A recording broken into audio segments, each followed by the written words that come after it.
Sorry. YouTuber! KK! We've been doing this for 2 years, consistently.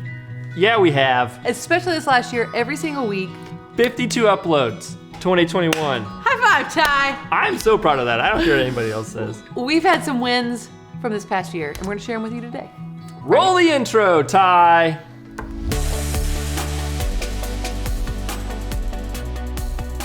Hey there, I'm Katelyn. Welcome to my YouTube channel. This is not Michael, this is Ty, and he runs this YouTube And I am channel. not her husband. No, we're Just not. so you know. We are just friends, and he is a YouTube producer. Wait. Well, wait, that can't. That People can't. People comment all the time and they think that I'm Michael. I'm not Michael, I'm Tyler. Hi. Wait, Nice to see you. This is Katelyn's YouTube channel, a place where we love to empower photographers, build profitable and purposeful businesses while also giving you a little insight into the behind the scenes of Katelyn's everyday life. You added to that. That's not how it goes, but that's fine. That is how it goes. There were a lot of wins in 2021. One of the first wins that I would like to point out is that we did 52 episodes, which is a huge win because basically the year started with me having a 5-day-old baby. Yeah, I forgot about that. And COVID. And I also had a baby. My wife had a baby. And I bought a new house. And sold my house. And lived in a house that was not your house for almost like an 6 eternity, months. yeah. Mm-hmm. We had a crazy year. It's been a crazy year. How did we do it? I don't know. Well, there were several weeks where I said, Ty, it's fine. Like, we're just not going to upload one. I said, and you were no, like, KK. we cannot give up. We can do it. So if you enjoyed weekly videos, it's not because I am so determined. It's because Ty cares more about this channel than I do. I mean, I care about this channel. I really do. I definitely care about it more than you But do. he is more dedicated, and I'm very thankful for that, because if you weren't, you definitely wouldn't have gotten 52 episodes. There's no way you would have. Nope. So that was a win. Yes, That big was a win. Big win. Another win would be that we found the value of thumbnails. Yes. It's a gift and a curse. And a curse. I would say, of YouTube. You spend a lot of time and a lot of money on production and lights and value, but if you don't have a good title, you don't have a good thumbnail, It doesn't matter. nobody's gonna watch No one it. cares. And can I just say, from the design, if you've seen my website, if you have seen the look of my brand, our thumbnails do not align with it at all. But that doesn't matter, because that's what YouTube wants, and that's what YouTube gets. So that's fine. But that has been an adjustment for me, and I have finally come to accept and appreciate that what I consider, no offense, ugly thumbnails actually perform really well. And performance on YouTube it just trumps visually pleasing things. Yeah, and we've definitely seen, I mean, we've talked about this a lot, is that you've got to play, if you want to do well on YouTube, you've got to play the YouTube game. Which I don't like. And I love looking at the analytics, and I spend way too much time in the back end of YouTube Studio. But we have seen some patterns and some things like that. In the weeks that we do a good title and thumbnail, we talk about the video on Instagram, we send out the email, we talk about it on Facebook, we do all the things in the first 24 hours. It hits the algorithm better, it gets more organic reach, it gets more organic traffic. And one thing that's really interesting, KK, I don't know if you even know this, is that the majority of our traffic is coming from YouTube and people finding the video either on like the side of other videos or on their homepage, or some way that YouTube is pushing the video to someone. And even though Katelyn has a really big audience in terms of her email list and her Instagram following and all those types of things, that's still only making 10 to 12% of the views on any given video, and the huge vast majority are coming from Google or YouTube itself. So that's why it's so important that you have a good thumbnail and a good title, because it's all about the organic reach, and the more views you can get sooner. Now, having your big audience, we have learned the leverage of the audience early on is helpful. So the more we can tell the Instagram and email list and all those people about a video early on in its life, we'll get it more views and more things like that quickly. It helps get some more momentum quickly, and then YouTube is more likely to push it to more people in the algorithm and let it like go into the yonder of YouTube, the great abyss, and do its thing. But when we don't do that, and when we are again busy with life and kids and whatever, we don't get a chance to promote it as well. We see that on the back end. And I would say that this also goes to show that YouTube is its own it's its own little world. Like, and when people say, I just did like a call with this other mastermind group recently, and they're like, "Why did you choose YouTube?" And it's because it was a sphere that I wasn't. I said, well, I'll tell you. Ty made me do it. That's what she says for everything. Ty made me do it. No, Ty encouraged this, but also there's a lot of different reasons we started this in the first place. One, I wasn't creating new content because I didn't have time to blog. I realized that YouTube was, it used my strengths to my advantage, and I could outsource the parts that I wasn't good at and he was good at. So it was a good kind of like marriage between the two. And it was something that we could do and maintain weekly if we had a rhythm. My team created a budget for it. And we knew that we had exhausted our Facebook ad audience to a certain degree. And if you are in the Facebook ad space, you understand what that means. You go through your warm audience a few times with one product, and it can, there gets to a place where you have to start finding new ways to get in front of new people. And honestly, while I say like I don't care about YouTube, I do care about YouTube. Not as much as me, which isn't a fair barometer necessarily. Here's the thing. I don't care about the analytics. I don't care about the specs of anything. I don't care. But this is what I do care about. It has brought a new sense of purpose and encouragement, and like kind of lit a new fire as an educator, because I love seeing people comment being like, "Oh my gosh, this is so helpful. Like, I'm just starting and I've never even heard of you before." And when you've been doing this for 13 years and only marketing on Instagram and Facebook and only sharing content in those places, you start to not hear that as much because people have seen you around for a decade. Yeah. And so it's really cool for me to be on YouTube and to actually see like we're helping new people. And that fires me up. I just don't care about the thumbnails, and I don't care about the specs and everything, but I do love that we're helping new people and reaching new people. And that makes me feel like, oh, I'm going to keep doing this because it's a win for me. It's a win for the business and our team. And it's also a win for thousands of photographers all around the world. The coolest thing for me this year was I got to go to Show at United for the first time, which I've been wanting to go to for literally a decade, or however long. At the very last one, which is a big photography conference out in Arizona. And one thing that was cool for me was walking around there, which again, primarily photography conference, right in our target demographic. Right. So many people came up to me and were like, "Oh my gosh, you're the guy from Katelyn's YouTube channel." And I'm like, "That's me. Yes, it is I." So many people come up to me and either had compliments or nice things to say about the YouTube channel and how it's affecting their and life. How it's making their life better, and how they, either discovered you or they just learned so much or they just think it's funny and entertaining, whatever it may be. And that was really gratifying for me because we spend a lot of time together doing this and sitting in front of this camera and doing whatever and putting it out into the world. And you see the numbers and you see the comments and you see the whatever, but being in real life and talking to people and having people come up to me was really gratifying for me. And I don't know. I'm sure you feel the same way. What I find most gratifying and encouraging is that it feels like I'm getting to help people at the same caliber that I did before I had kids. Right. Whereas that was through blogging. Right. Blogging is still important, but it's not what it once was. And this has allowed me to help people in a new way. And it's something that I've missed. And I honestly felt like I was in a 3 to 4 year season of like, I've got to create, I don't know how to do this. Like, how can I keep helping people with all these kids? Like, and this has provided a way for me to do that. So that's a win for me. Also a win for you. Yeah. And this isn't new from last year necessarily. Like all these things that we're saying has been true. But one thing that I have seen and we've talked about is the value in YouTube grows over time. Right. Whereas with other platforms, Instagram, Facebook ads, whatever, the value is very either stagnant or decreases over time. Yes. So what's one cool thing is that in 2020, the first year we're on YouTube, the channel gained 17,000 subscribers and we did 563,000 views, which sounds like a lot, right? You're like, that's pretty good, right? Yeah. For our first year doing it. The second year, 2021, we gained 25,000 more subscribers, which is a 47% increase. Not bad. And we did 1.4 million views just in 1 year. So that's a 154% increase. So 1.4 million views.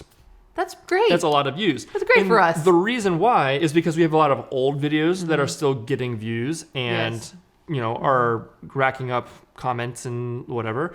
And all of our new videos are also still continuing to rack up views. So, and then as we continue forward, it's just going to continue to grow more and more and more and more and more theoretically, because all that back catalog, the value of it doesn't go away. It's always still there. It's always still searchable. It's always something people can still find. And even just recently, we posted the, our gear review video or whatever of like what we're using for gear for 2022.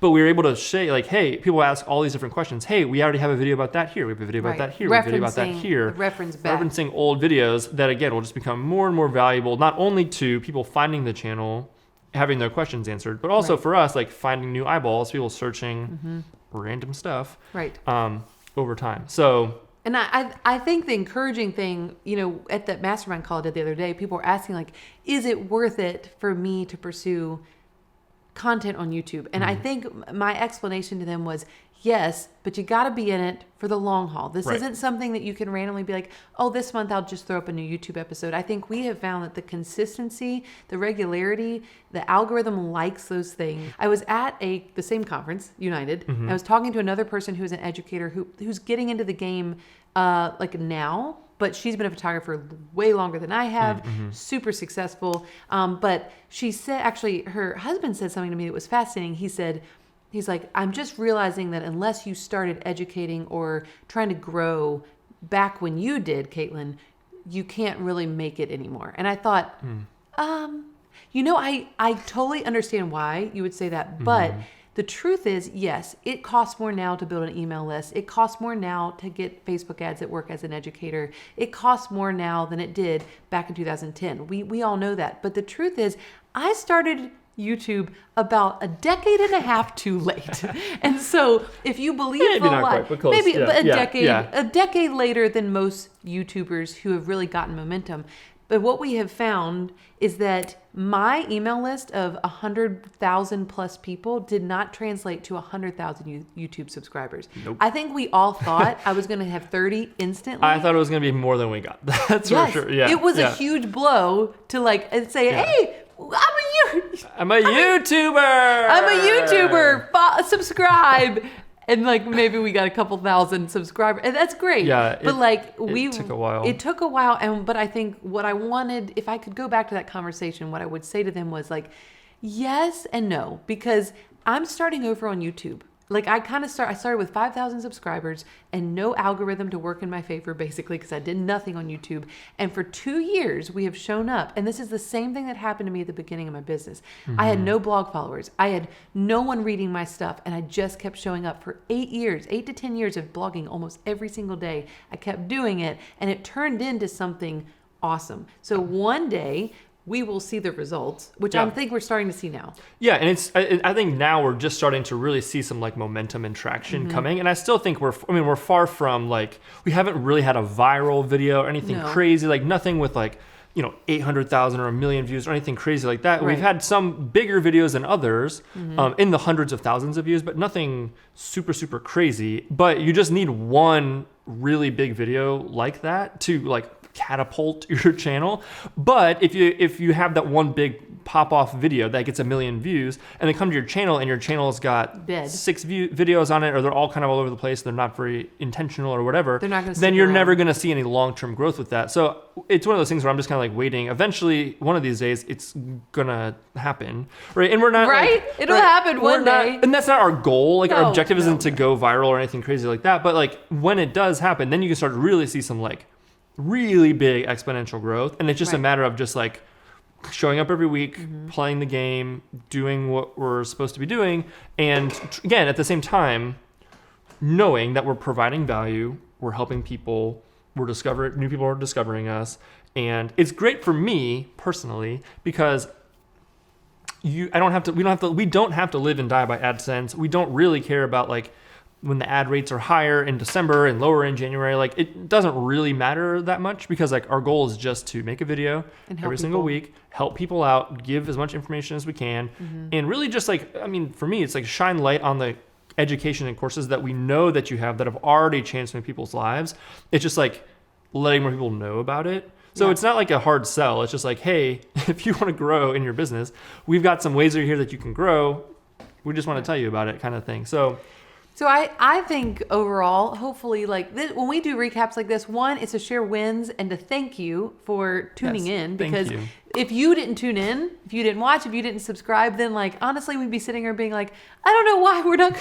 There's nothing happening. So the reason that we're growing and that we are continuing to pour into this part of our community is because of you. So thank you for showing up and watching, but also encouragement for those of you who desire to pursue growing on YouTube. Let us be an encouragement. Someone who has a 6-figure following on Instagram, that didn't translate to automatic success on YouTube, but we kept going and showing up. And I hope that's an encouragement to you, that you can do the same. This is available to anybody who chooses to show up and do the work. And again, thanks to Ty for showing up and doing the work, because some weeks I don't feel like doing it. But also, I am super thrilled to see where this leads. I'm thrilled to see the new photographers that come into our world that we can help and that we can serve. And if you have any questions or feedback of what this next year could look like and what you want to see more of, we'd love to see that in the comment section below. Yeah. We're running out of RF lenses to test, so we need some more ideas, because there aren't very many left out there for us to buy. That and would really Kayla's be like... going broke buying them. I'm just kidding. But seriously though, it has been fun. But seriously, we're running out of lenses. We're not buying any more lenses. But we have one more to review. One more to review. Yeah. And I'm super excited to review that one. And as we continue to shoot and grow and change and transform as wedding photographers in our own life, we will continue to share how we're growing and changing on this channel as well. Yeah. So last thing I will say, final tip to leave you with, is that it is really important to be genuine to yourself. I think it's easy to play the YouTube game and want to like put on this like YouTube personality, or like have to perform exactly like all the other YouTubers that you see do, or whatever. I'm not doing that. Right. And one thing that I've learned I can't do it from this year is this merging of like, I know what YouTubers do and sound like and say. Katelyn doesn't, which is good. So, but I've been finding this like middle ground of like letting Katelyn be Katelyn and say what she wants to say it how she wants to say it, giving some guidance and kind of steering her in some ways, but really just like letting her personality and her opinions and her like genuineness, your genuine like interests and perspectives and all those things shine through, and not try and cram it into like a YouTube box. And I think that's also been part of the reason why I've been successful. So that's been a good like tip for me and for like anybody out there, is like, you can be you. You want to be intentional with how you're being you, like all the other stuff that kind of surrounds it. But at the end of the day, you need to be true to yourself, true what's important and you're passionate about. And if we're only making videos about stuff that you didn't care about, people are going to be able to tell. You would have given up a long time ago. Yeah. Yes. You'd be able to. You can tell sometimes on those videos. And I'm talking about specs, and I'm like, I could care less about this stuff. Right. I hate this stuff. Right. And it's let's talk about pricing, because I can really talk about that. The good thing about YouTube is that, if you do a video and it's not super great, or you don't feel super passionate about it or whatever, you get another shot the next week. It'll just slowly die, and it's fine. It's fine if it slowly dies. But it's not the end of the world. You just like learn from that, and you keep going instead of getting frustrated by it. Thank you for tuning in. I hope this was helpful. It's fun to do this. Thank you for subscribing. I don't know what the percentage is, but a lot of you watch and you don't subscribe, and that's totally fine. It's your decision, but we'd really like it if you did make a different decision. We have a lot coming down the pipeline. We got to get YouTube studio coming. That's going to be exciting. This might be our last video here, which some of you are sad about. I said, never mind, I won't say it. We can tell them. No, tell them. I said, let's just take a picture of this and let's just print it life size so it looks like we're still filming here, but really it's in my basement with no natural light. He doesn't like that idea, but I don't not like that idea. I'm just afraid that it would look fake. Well, you can tell us if it looks fake, if we've got a ripple in our fiddle fig back there. Okay, thanks for tuning in, guys. See you next time. Bye. Bye. Bye. We did it, Ty. Great, that's perfect. Okay. Amazing. I'm sure it'll be great. I don't know. Is it gonna sound good? I don't know. I'm sure that it'll